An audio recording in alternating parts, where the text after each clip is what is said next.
Welcome to New TV.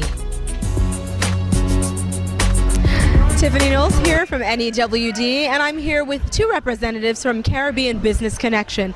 Tell us, what are you hoping to get out of today's event?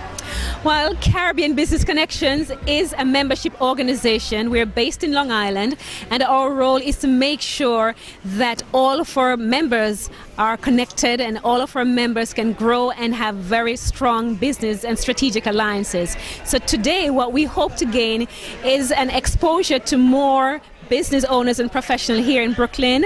We're trying to make strategic alliances with the Caribbean countries, and so that's our main focus for today. Now, are some of your members here today? Have you seen any of your members? Yeah, absolutely. As a matter of fact, our members have tables here. They've actually sponsored today's event, so it just goes to show that they believe in Go Caribbean and all that it has to offer. And lastly, how are you hoping to progress past this event? What is your main goal for this year? I'm sorry, could you repeat that? What is your main goal as an organization for this year?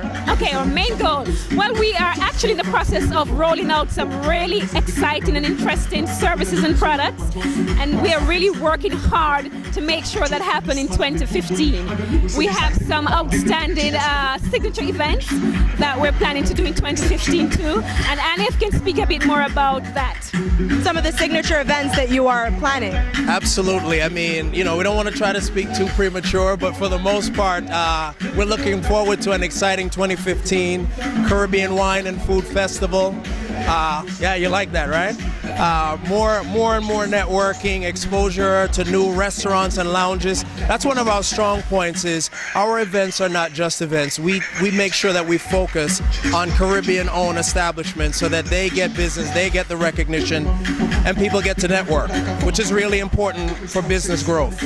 Thank you so very much. Welcome to New TV.